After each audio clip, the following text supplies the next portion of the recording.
Marisol Touraine, d'abord, je suis ravi de vous retrouver sur l'antenne de Radio Classique et sur celle de LCI, car les dossiers ne manquent pas. Est-ce que vous êtes pour un gouvernement resserré, comme tous les ministres? On vient d'en parler avec Guillaume Tabar. Ou est-ce que c'est une tarte à la crème absolue qui vous mettrait de bonne humeur dès ce matin? De toute façon, je suis de bonne humeur dès ce matin, mais franchement, qui peut être contre? Mais une fois qu'on a dit ça, je crois que le mieux que l'on puisse faire en matière de remaniement, c'est de ne pas commenter à l'infini ce que l'on ne sait pas. C'est une prérogative du chef de l'État, et donc il décidera du moment, de la manière et des conditions du remaniement quand il le jugera utile. Et le timing politique, hier, Maryse Lebranchu disait à ce micro qu'elle était favorable au maintien de Jean-Marc Ayrault, puisque justement, il y a les fameux 50 milliards à trouver, et qu'interrompre un mouvement, je sais bien que vous n'allez pas vouloir commenter sur le fond, enfin il y a quand même... Non, mais surtout, je ne vais pas me mettre à commenter les commentaires. Je crois franchement, qu'en matière de remaniement, il faut attendre que le président de la République prenne sa décision, attendre les échéances électorales de toute façon, et en attendant travailler, parce que effectivement, nous avons du travail sur la planche. J'ai quand même un aspect politique, un autre aspect politique à aborder avec vous, c'est cette affaire Buisson. Est-ce que vous considérez que cette affaire, par-delà son côté absolument invraisemblable, est une marque du sarkozysme, ou est-ce que c'est le délire d'un homme seul? Depuis hier, où l'on découvre, disons, un peu effaré, les pratiques qui existaient autour du président de la République, on entend au fond qu'il y a l'air de la trahison qui est entonné par des personnes qui ont un peu de mal quand même à passer pour des vierges effarouchées. Et on se dit que Patrick Buisson n'était pas un inconnu de tous ceux avec qui il travaillait. C'est lui qui était le conseiller préféré, nous a-t-on dit. Et donc, au fond, chacun devait savoir quelles étaient les méthodes ou la façon de procéder de Patrick Buisson. En tout cas, je ne sais pas, comme dit... Il y a quand même deux hypothèses. Soit c'est effectivement la dérive d'un seul homme, soit il prenait simplement des notes. Après tout, pourquoi pas, on est à l'heure de la technologie avec un portable. Soit tout ça était plus ou moins clandestin. Et évidemment, ça paraît invraisemblable. Il y a eu des écoutes. François Mitterrand a fait écouter Jean-Yves Maillet. C'est pas nouveau, hein. Mais là, c'est au cœur du système. Je ne sais pas, par définition... qui savait et qui ne savait pas. Simplement, il est difficile d'imaginer que Patrick Buisson n'ait pas porté ses idées, qu'on ne savait pas comment il travaillait. Franchement, Patrick Buisson, il vient d'une certaine tradition, il ne s'en cache pas, de la droite. Et c'est cette responsabilité-là, d'abord, qui a été celle de l'Élysée, que de l'écouter et de s'entourer. Vous savez, il y a un dicton franc-comtois, je crois, qui dit qui fait le malin tombe dans le ravin. Eh bien, voilà. Il tombe tout seul, ou il tombe tout seul, ou il décrédibilise une équipe entière? Franchement, on peut s'interroger sur la façon dont ça fonctionnait. Question sur les sages-femmes. Pourquoi le mouvement ne désarme pas? Vous leur donnez un statut spécial, mais elles veulent plus. Pour simplifier, parce qu'il faut simplifier, parce que tout est très compliqué. Oui. Ce qu'elles veulent, c'est quasiment être médecin, en gros, finalement, et être augmenté encore plus. Est-ce que ce matin, puisqu'elles vont avoir une réunion, il est possible pour vous de dire « je vais accéder à ces demandes » ou est-ce que c'est impossible? Les sages-femmes demandent de la reconnaissance et demandent à pouvoir exercer leurs compétences qui sont des compétences médicales. Et elles ont, à raison d'ailleurs, considéré que tout cela se faisait dans une grande ambiguïté jusqu'à maintenant. À l'hôpital, beaucoup de gens imaginaient qu'elles étaient des professions paramédicales.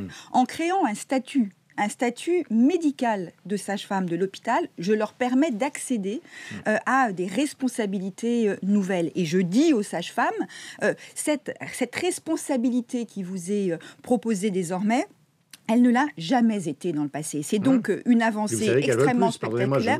Oui, mais elles veulent plus, en gros, elles veulent être médecins. Elles veulent rentrer dans le statut des praticiens hospitaliers qui, il n'y a pas si longtemps, s'appelait statut des médecins des hôpitaux. Les sages-femmes ne sont pas des médecins. Ça n'est pas leur faire injure que de dire qu'elles ne sont pas des médecins. Et au fond, elles doivent porter leur responsabilité qui est la leur d'être sages-femmes. Je crée un statut, le gouvernement crée un statut nouveau. C'est une avancée comme il n'y en a jamais eu, avec une nouvelle rémunération, avec des responsabilités, avec des garanties, par exemple Les sages-femmes disent « Nous ne voulons pas que nos carrières, que notre travail soit évalué par des médecins ou par des infirmières, ni d'un côté ni de l'autre. Nous voulons avoir la responsabilité de notre exercice. Ce sera le cas dans le statut que je propose. » Les propositions que j'ai annoncées hier, elles vont faire l'objet maintenant de l'écriture. Et si elles continuent, vous savez que pour les Français, la maternité, c'est très sensible. C'est pas vous que je vais l'apprendre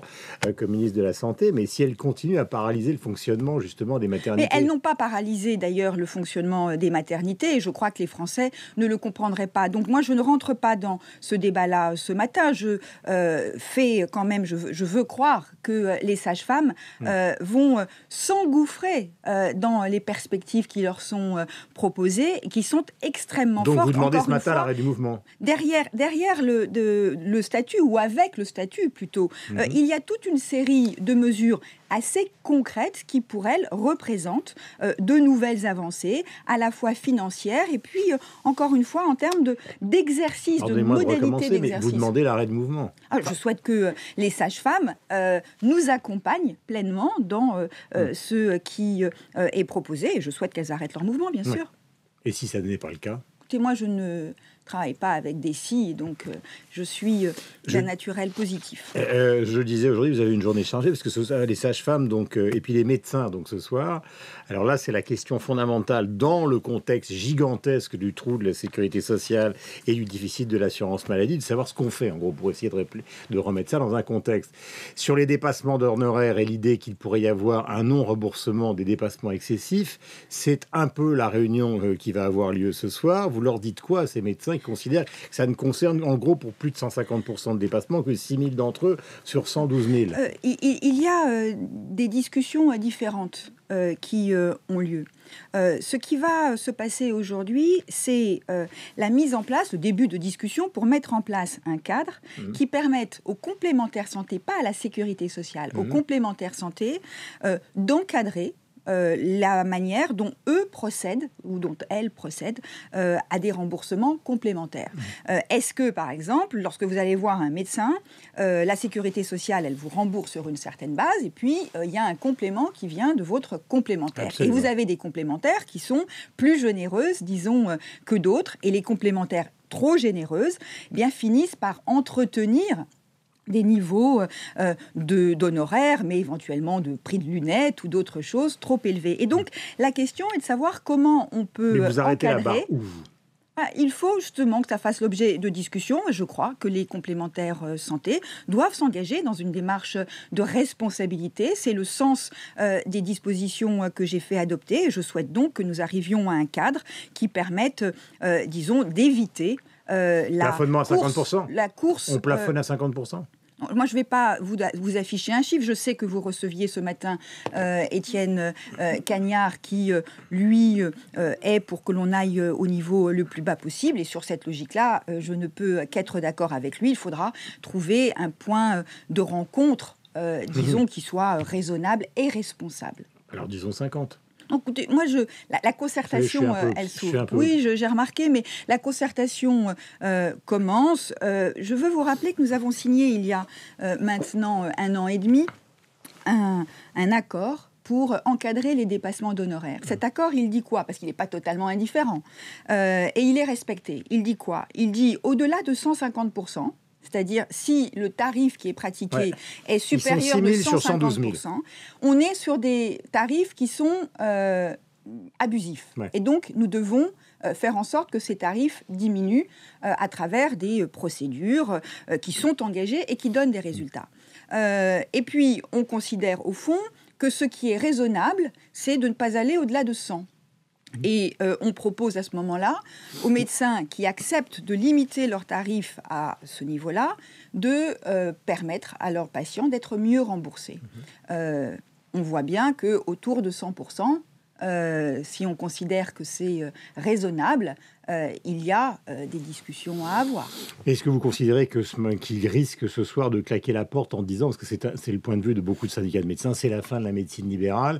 Leur argumentation de fond, vous les connaissez, parce que vous avez fait de brillantes études, et eux aussi, ils disent, moi, j'ai fait 11 ans d'études, voire plus pour certains médecins, et vous avez des banquiers d'affaires qui gagnent des dizaines et des dizaines de millions par an, qui ont fait des études qui sont moins importantes que les nôtres, et nous, pour 200, 300 euros, on veut nous faire combler le déficit de la Sécu, de l'assurance maladie. J'entends ce discours-là, mais je veux dire, si certains voulaient être banquiers, il fallait qu'ils fassent d'autres études. Mais ce que je veux dire, c'est qu'il y en a qui font 15 ans d'études et ils considèrent... Mais tout à fait, mais ils considèrent que si vous voulez, après 15 ans d'études, qu'on leur enlève... la possibilité d'appliquer les tarifs libéraux, ça les exaspère. Oui, si ce n'est que on est dans un pays dans lequel la santé, les frais de santé sont solvabilisés, pris en charge par la sécurité sociale.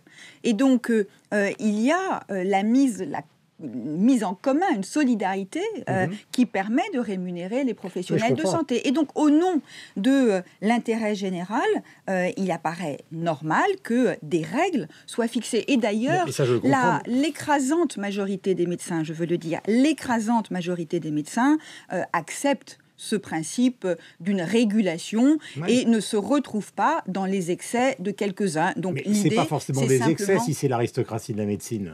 Mais ce n'est pas forcément des excès.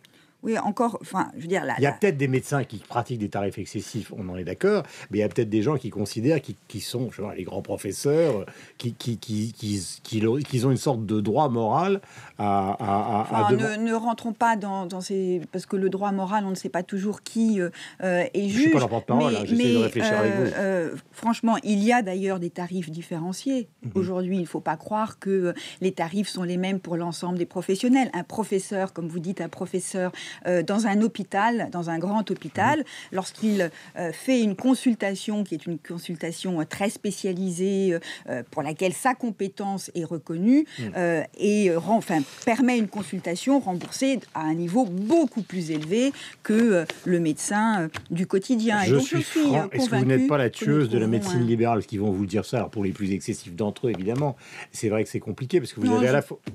Je crois au contraire que la régulation est la meilleure garantie pour le maintien d'une médecine libérale forte. Nous avons besoin d'une médecine libérale. Notre pays s'est construit, ou la médecine de notre pays s'est construite sur la diversité des secteurs, l'hôpital public, la médecine libérale, un secteur qui est même libéral à but non lucratif, et c'est cela qui fait sa force. Toutes les mesures que j'ai prises jusqu'à aujourd'hui visent au contraire à renforcer l'attractivité de la médecine libérale. Vous savez, ce sont les jeunes médecins qui sont souvent les plus critiques à l'égard de la médecine libérale, qui disent nous voulons travailler autrement, travailler en groupe, travailler de façon diversifiée, avoir du temps pour aller dans des associations par exemple, et c'est à cela qu'il faut répondre. Moi, je défends la médecine libérale, faisons en sorte qu'elle continue à avoir de grands et beaux jours devant elle. Le déficit de la Sécu, il y a la branche maladie, la branche vieillesse et la branche famille, avec des chiffres qui sont différents. Je ne vais pas abreuver les auditeurs de Radio Classique et les téléspectateurs de LCI de ces chiffres, mais lors des vœux, François Hollande a dit, malheureusement il nous reste simplement une minute, alors on va rester sur les principes. Lors des vœux, François Hollande dit ça suffit les abus. Est-ce qu'il y a quelque chose de précis, de massif qu'on peut faire ou que vous pouvez faire?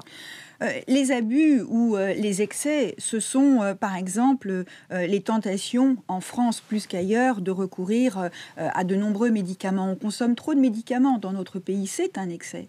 Mais ce que je veux dire, c'est que si nous devons faire des économies, et des économies sont nécessaires en matière de santé comme dans d'autres secteurs, cela ne se fera pas au détriment de la qualité de notre système d'assurance maladie. C'est le président de la République qui parle. On met en place des réformes de structure. Des réformes de structure qui vont monter progressivement d'ailleurs en charge. Mais des réformes de structure... Les génériques Les génériques, la prévention, justement le fait de privilégier la médecine de proximité plutôt que l'entrée dans les grandes structures tout de suite. Mais je veux le dire, là, il n'y aura pas de modèle social au rabais. Ça n'est pas l'assurance maladie au rabais. On n'a pas à choisir entre des économies et la qualité. Nous devons garantir les deux. La maîtrise de nos dépenses est aussi une garantie de qualité. Merci Marisol Touraine d'être venue nous voir ce matin sur l'antenne de Radio Classique et sur celle de LCI. Bonne journée à vous également. J'espère que personne ne vous enregistre au Conseil des ministres, bien évidemment.